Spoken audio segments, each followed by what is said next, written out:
Hello and happy Wednesday to all of my subscribers. Hopefully everyone's having a fantastic day. This is going to be a combo tutorial for my good friend's Egyptian god Numeron deck profile that I helped him put together. I realized after looking through the channel videos that I never recorded the video for the combo tutorial, which I promised you guys I'd do for this deck. And I also wanted to take the time to announce that I took this particular deck to my locals this past Monday and ended up taking third place at my OTS on Monday. And to be honest, I was actually pretty satisfied with that. It went 5 rounds. My first match was against Virtual World, which did recently obviously get buffed with the ban list now that Emergency Teleport's back at 2. I ended up 2-0'd the Virtual World player, which was pretty nice. My second match was against Shadow Invoked, which I also 2-0'd.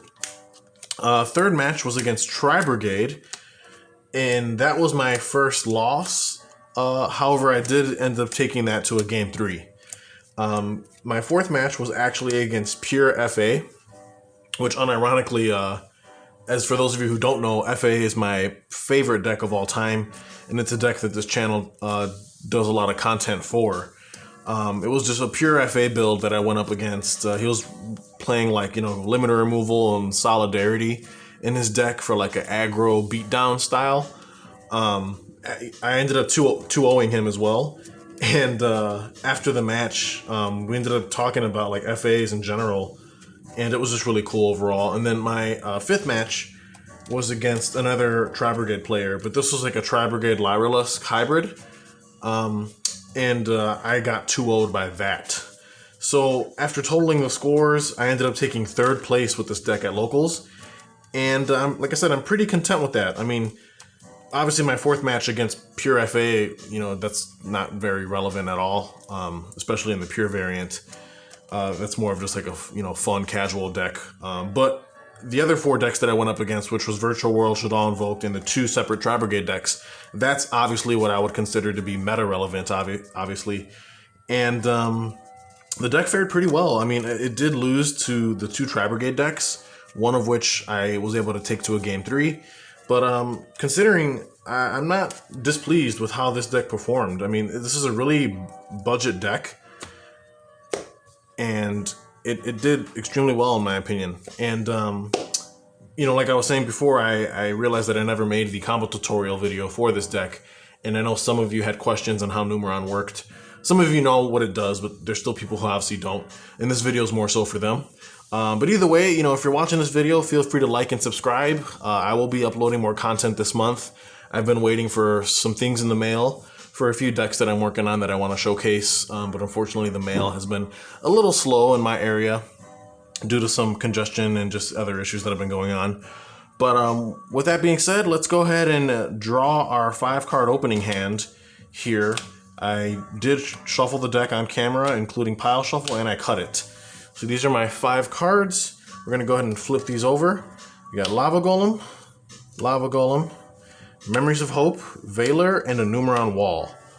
So this is going to simulate a going... well, we could do either or. We could do going first or going second. Since this deck is a OTK deck, I do blind second like 90% of the time. So let's go ahead and play this out as if it was a going second hand. So we'll draw for our turn, and that is our draw for turn. So our 6-card opener is 2 Lava Golem, Memories of Hope, Veiler, Numeron Wall, and a Mystical Space Typhoon. Now, ideally, we would have Veilered the opponent during their turn at some point. Obviously, I mean, you could Veiler almost anything in it, to prevent some sort of effect from triggering. So we'll just pretend that we Veilered them, and this is what our hand would be left with at that point. Now, what I would like to point out here is, like I said, this deck is designed to go second. So as you can see, I am running main decking triple copies of Lava Golem, and I ended up hard drawing 2 of them. This is just nuts, because realistically, it doesn't even matter what the opponent ended on. It could be a Dragoon, it could be a Crystal Wing, it could be a Borload Savage, an Invoke Mechaba. Doesn't even matter. I'm literally going to go ahead and just Lava Golem that, whatever 2 monsters they have on their field. And what's even crazier is, I never realized this actually, and I didn't find this out so recently. Lava Golem's not a once per turn, meaning you can Lava Golem twice in the same turn. So like, let's just assume they had 4 negates on field, for example. You could Lava Golem 2 of them, and then tribute the other 2 and give them a second Lava Golem, which I think is absolutely broken.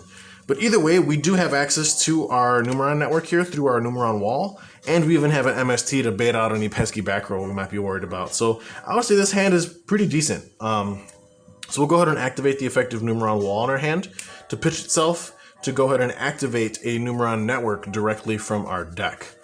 Now, for those of you who are unaware, Numeron Network is a field spell, and it allows us to, during our main phase, we can send a Numeron normal spell card from our deck to our graveyard that meets its activation conditions. And if we do, the field spell effect becomes the effect of the card that we dump to grave. So we're going to go ahead and activate that and go ahead and dump our Numeron Calling from our deck to the graveyard.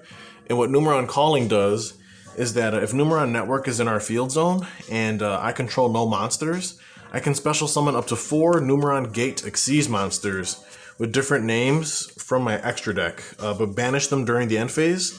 And then also I can only normal or special summon 1 more time this turn. So as you guys saw, I did shuffle the deck again, and I'm going to cut it. And the reason why I'm doing that is because I want to go ahead and activate Memories of Hope to go ahead and draw into some cards and dig a little deeper into the deck. So before we do that, let's go ahead and summon out our Numerons. Now realistically, like I said, we did open up with the double Lava Golem, so any negations the opponent had in the form of monsters are completely irrelevant. We could have given them 1 Golem, for example, or if the board they made required it, we could have given them 2 Golems. Regardless, what we do here, will resolve, since ideally whatever negations they ended on will just be tributed off with the Golems. So I think opening double Golem is kind of insane. Either way, now what we can do, let's just pretend that they do have a Golem on their side of the field. What'll happen is we can just go straight into battle phase. Oh, excuse me, getting a little bit ahead of myself here. Let's go ahead and activate Memories of Hope first. What this card allows us to do is it allows us to draw cards equal to the number of Numeron Xyz monsters with different names that we control. So all of these are Numerons, or different number Xyz monsters with different names. So because we control 4 of them, this allows us to draw 4 cards. This card put in so much work during that event. Nobody ever ashed this card. What one player did though was after resolution, they draw and lockbirded me, but at that point it didn't even matter, because like when you draw 4 cards off the top of your deck, you realistically don't need to search or do anything else. So let's go ahead and resolve Memories of Hope. We'll dig 4 cards deep. So see a Metal Reflect, we'll see an Obelisk, we see a Pankratops, and a Mound of the Bound Creator. So literally, this card's like a double pot of greed. It's insane. Just being able to dig 4 cards deeper into our strategy. So now our hand would potentially be MST Golem, assuming we didn't use them already. But it's Mound of the Bound, Pankratops, Obelisk, and a Metal Reflect Slime. So now what we could do here is we can just basically go into our battle phase with our Numerons and beat into the Lava Golem that we gave our opponent. What'll happen is we'll use their effect, obviously, since they battled into a monster. None of them can be destroyed by battle. And if they did battle an opponent's monster, at the end of the damage step, I can activate this effect where I can double the attack of all Numeron monsters I currently control until the end phase. Now, you would have to detach a material for that, except the field spell Numeron Network allows us to activate the Numeron Xyz monsters effects without detaching material, which I think is cool. So we can just go ahead and crash into our own Lava Golem. We'll take the 2,000 difference in damage, because obviously Lava Golem's a 3k beat stick. This card's only 1,000. So we'll take 2,000 to our own life points. But then what happens is at the end of the damage step, since this card couldn't be destroyed by battle, and it did battle a monster, he can double the attack of all the Numerons on field. So they jump from 1,000 attack, which they all currently are, to 2,000 each. And they all do the exact same thing. So now I can go battle with my number 2. I'll still crash in this case because Lava Golem is 3,000 and my Numeron here will only be 2,000. So I'll take 1,000 damage on myself. So far I've taken 3k damage to myself in terms of battle.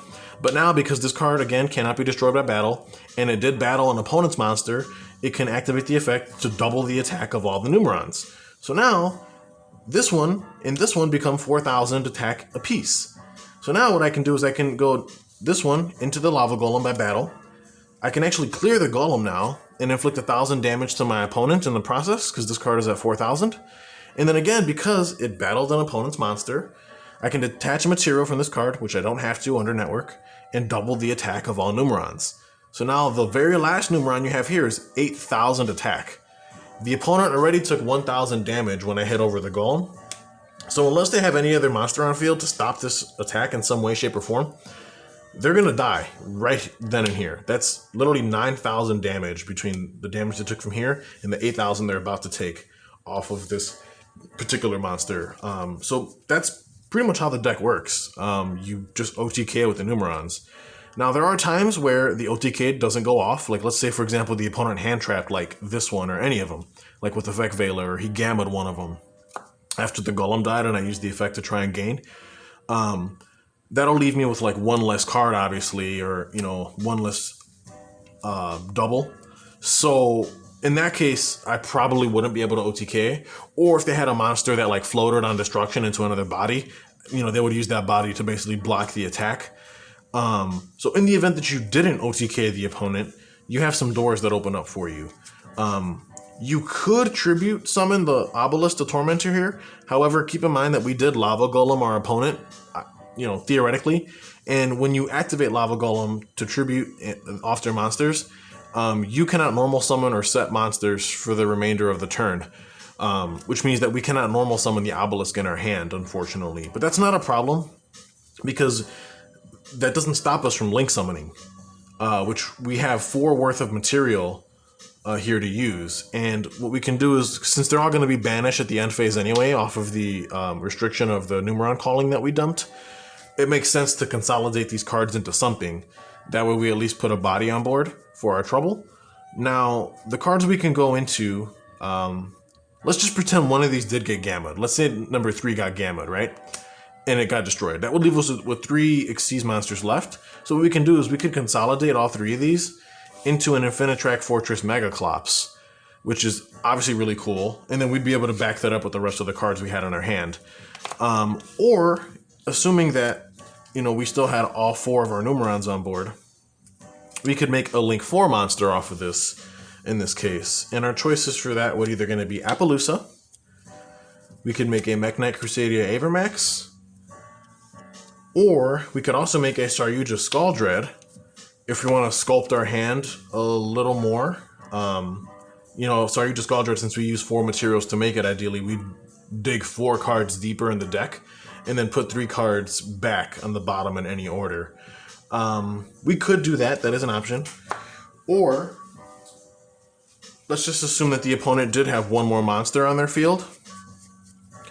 While our Numerons are still there, we could actually link summon into Underworld Goddess of the Closed World, using our 4 Numerons and then one of their effect monsters as material to make this. And that's basically it, how the deck functions. I mean, it's, like I said, it's designed to go second, obviously, and just OTK.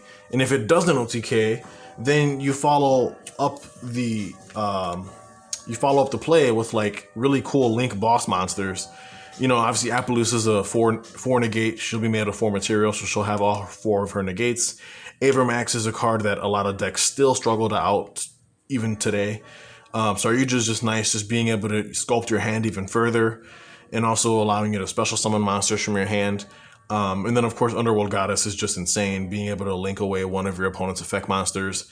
That is a condition of summon, so that cannot be like they can't, like, let's say they had a Dragoon on field and you were going to use the Dragoon as material. They can't Dragoon negate this. Like, by the time Dragoon would be able to negate, he's already off the field, if that makes any sense. Similar to how Lava Golem works. Like, you're tributing for the cost, or you're using the material as the cost of summoning this card. So even if they had another negation on field, they wouldn't be able to use that to stop this. And even if they had a Solemn, for example, you're still attempted to summon, so the cost of the summon would have been paid. So you would have tributed, or not tributed, but used your Numerons and the opponent's monster as material. And then if they strike it, they still lost out on their monster anyway. The only benefit they got is that it didn't get to stick the body on board. But either way, that's basically how the deck works. I mean, most of your starting hands are going to give you access to your Numeron network here. And then you just go ahead and summon out your Numerons and try and OTK your opponent with these cards. And if you don't, then like I said, you just make some really cool link monsters afterwards, and then, you know, whatever else you have in your hand, you set back row, and, you know, usually they're not going to be able to kill you on the crackback because you realistically broke their board with Golem or whatever else you drew into, for example. And yeah, that's kind of, and then like, again, next turn we have a Pankratops, so if they somehow did surmise a comeback, we can just like special Pank, you know, bait out a disruption or negation or a back row of some sort. And then because if Network's still on board, we can just Numeron Network them a second time, since we play multiple copies of Calling and another set of Numerons in our extra deck, which I think is great. And then also too, if we didn't Lava Golem them, we would have been able to tribute 3 of our Numerons to stick an Obelisk on field, which obviously is hilarious. It's a 4,000 body that cannot be targeted by card effects, and sometimes that alone is enough to prevent the opponent from doing anything, especially when we drew into the Mound of the Bound, which would protect Obelisk even further, being able to protect it from card destruction effects, in addition to his targeting immunity. But that's pretty much it. So I would show you another combo, but realistically, the deck's very straightforward and very, very simple. Like here, if you guys want, I can shuffle up again, and we'll just draw an opening hand.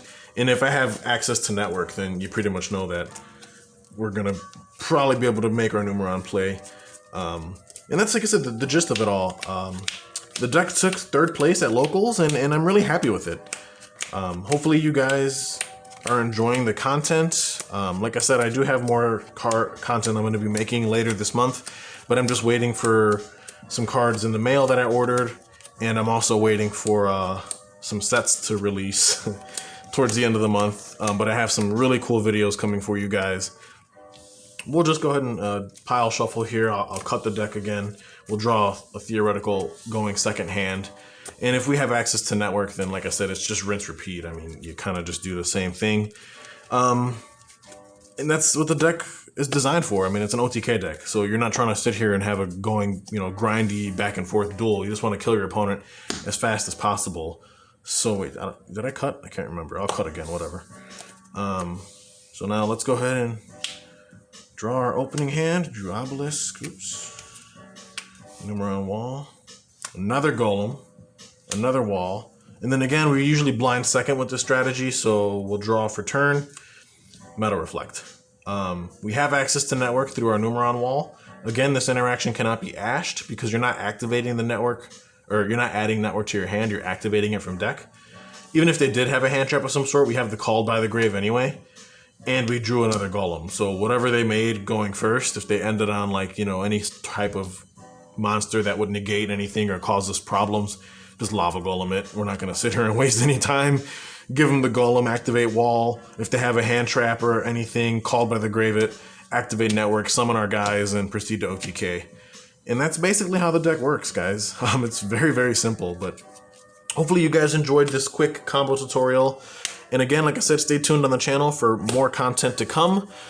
And yeah, feel free to leave a comment, like, and subscribe, and let me know what you think. Take care.